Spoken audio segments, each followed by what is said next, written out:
So I have been on the Beech Creek Railroad coming out of Orbiston, on my way then to the tunnel, the Hogback Tunnel.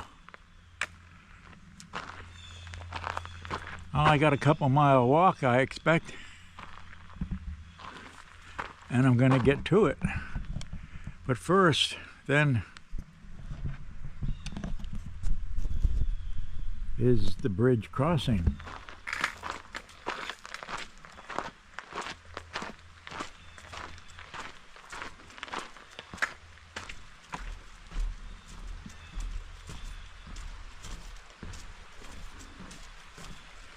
And below me then is Beech Creek.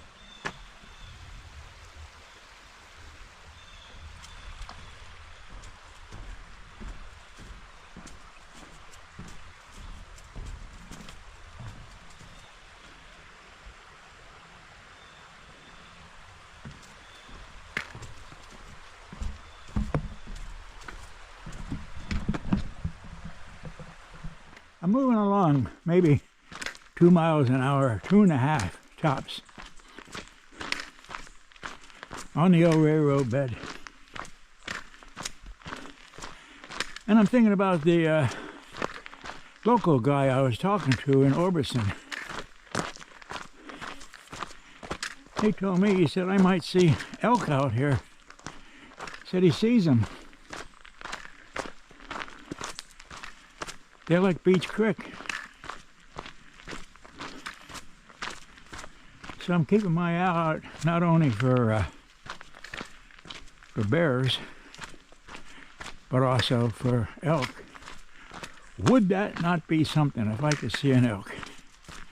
And I was surprised that they're this far down south, and I questioned that, and he said, no, they're down here. He said, yeah.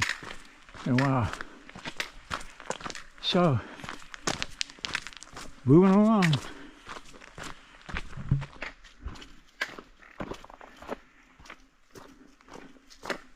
So history. We're talking about the New York Central. Big operation around here. They had a lot of coal feeders from Williamsport and all the way out to Polk. And the Beech Creek Railroad then was one of those coal feeders. Reason. Well, the coal operators, the coal companies were charging the New York Central quite a lot of money to transport their coal. And they then decided then they're going to get into the transportation business themselves.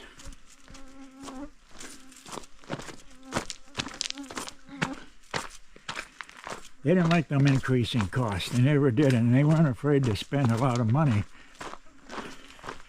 to compete.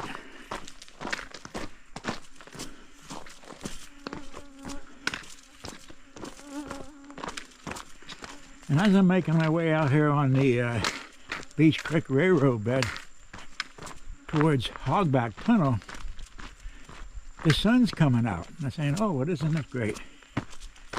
You know, I was concerned a little bit about getting wet. Not that I worry about getting wet, it's warm enough. And you can see we're walking along Beech Creek.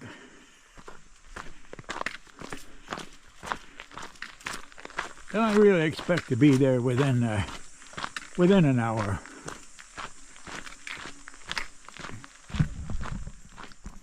So the New York Central didn't like those increasing costs. They wanted to get them, you know, they wanted to be the managers of that cost. Plus they wanted to get their fuel sources, which is, of course was coal, closer to their operations. And a guy by the name of William Vanderbilt. We know the Vanderbilts. We've heard of Cornelius. Well, his son, William, then invested some money. He invested some money in the Philadelphia and Reading, down there in the Schuylkill coal fields, which Schuylkill County, Pottsville, from where I'm from. So that's very interesting. And also here in this area, then the New York Central was in very much competition with the Pennsylvania Railroad. And so was the Philadelphia and Reading in the Schuylkill region.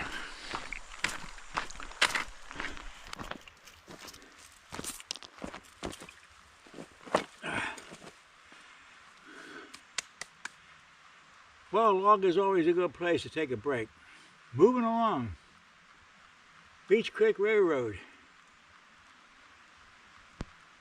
So Vanderbilt, William, he gets his money.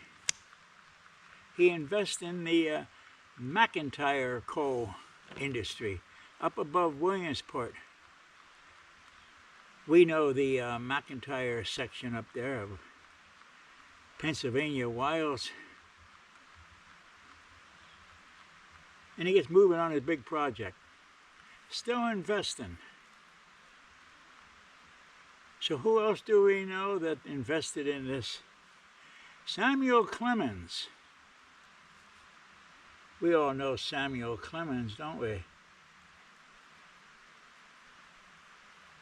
I believe he was a lot richer than we ever thought. Mark Twain, yep, invested in the New York Central Railroad. So it was August the 12th, 1882. It's chartered as the Susquehanna and Southwestern, and it developed a line from Williamsport all the way out to Clearfield County. Construction began. At its closing, the company became the Beech Creek, Clearfield, and Southwestern Railroad, 1883. We do know that they change names quite a bit, don't they? All the time. So the tunnel, the railroad tunnel of Beech Creek, or as we know it now as the Hogback Tunnel. 317 feet long. How about that?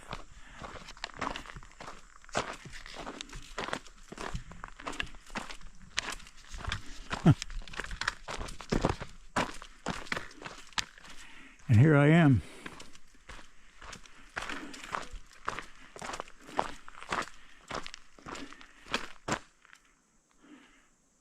Wow.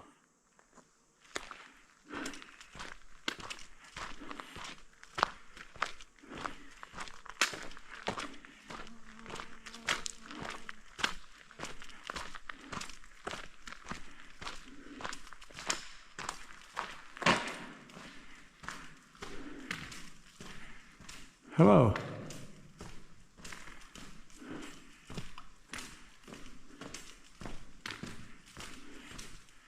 So 317 feet long, I'm traveling through it without a flashlight. Huh. Isn't that something? Huh. Wow.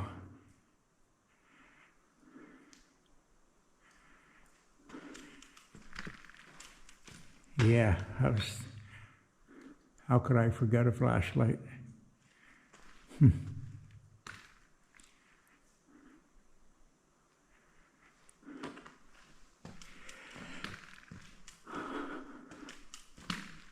All this way.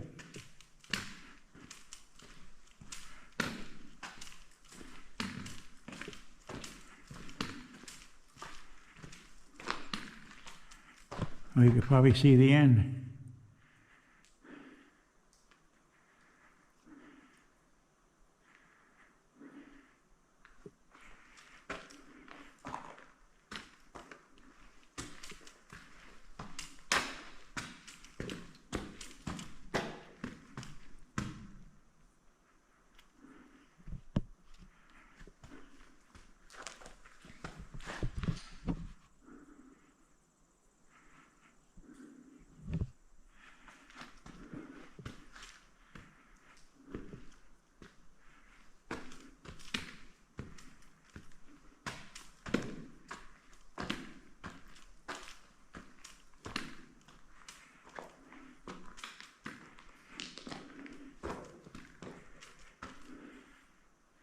Hello? Hello?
I'm on my way back.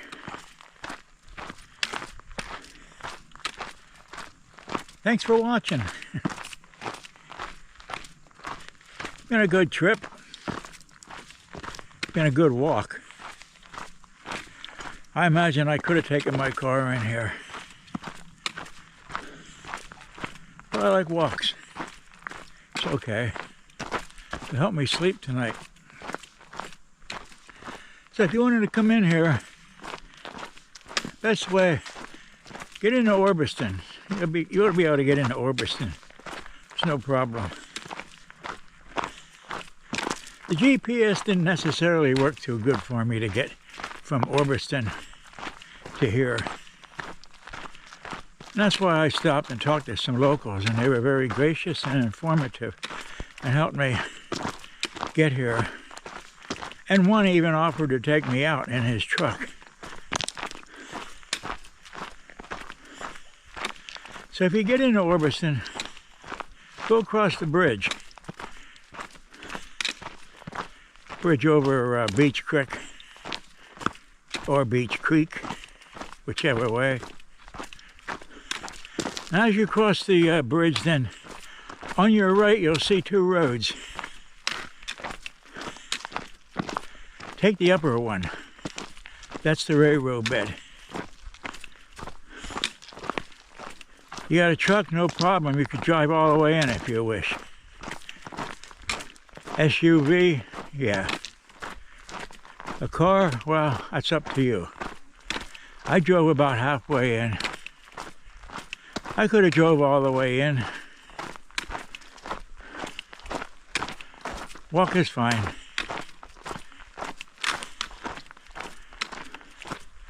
Thanks again.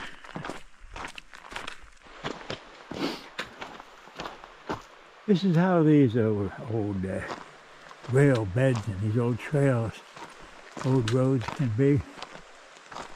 I don't remember stepping over this.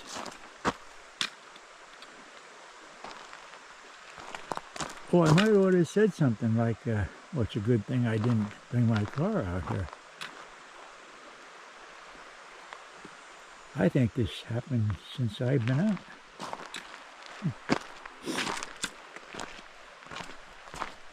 Yeah.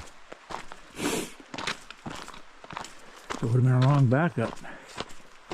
Well, maybe I could have moved it.